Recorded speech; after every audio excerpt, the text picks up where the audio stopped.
All right, it's December in California, and welcome to the D2 Boneyard. I brought these tractors in about 3-4 months ago as parts tractors for my 5J project. Got some U series and some J series. Of course, they're in either 40 or 50 inch gauge. Now I've got one tractor that's a little bit different. It's a 5J and it's a 60 inch gauge, if you can believe that. So I've culled it out and it's over there in the sunlight. Let's go take a look. Right, so here's that 5J D2. It's a 5J 1793, so it's a 1939 D2. And first thing we notice are the grouser pads, are that 7-inch variety you could get from Caterpillar at the time, back in the day. Let's check how wide this thing is. 60 inches. So we've got a 60-inch gauge D2. Yeah, normally the 5Js are, of course, a 50-inch gauge. So how can that be? Let's go check the book.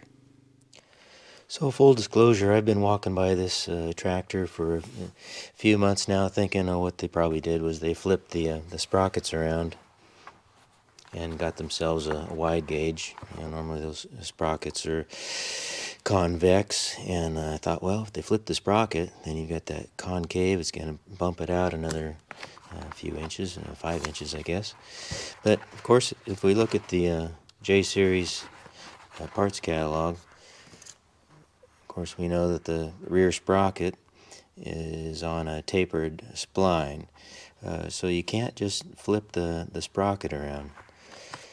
So I contacted Squatch 253, and he suggested, and I think he's correct, I know he's correct, that what we have here is parts from a Caterpillar 22. The 22 came out in looks like 1934 to 39, and they came in the standard gauge or the narrow gauge. So the standard 40-inch gauge, and then a wide gauge 50-inch.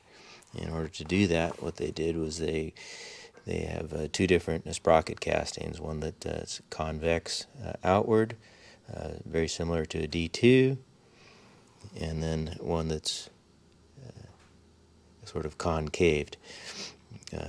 So the sprocket teeth are further out on the tractor. It gives you your 50-inch gauge.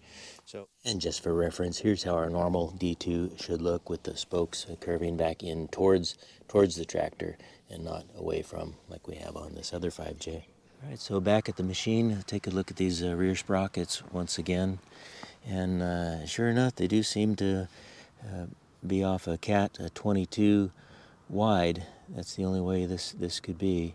So there's quite a bit of commonality between the diesel D2 and the gas Cat 22, and there must have been a common tapered spline in order for these parts to fit this sprocket up to the gearbox and finals. Let's see if we can find a part number up inside here.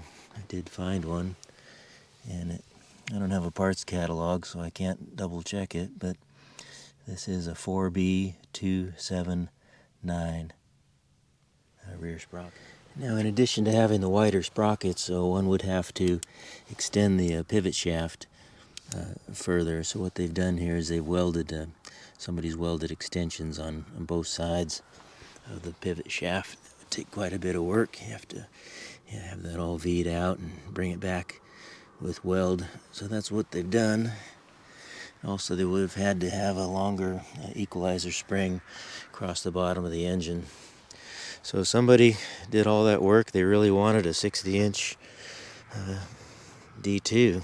So thanks to Squatch 253, he helped me solve the mystery on this machine. He did a nice video on different tracks, pads, shoes, grousers available on these things back in the day. So thanks much, helping me solve the mystery.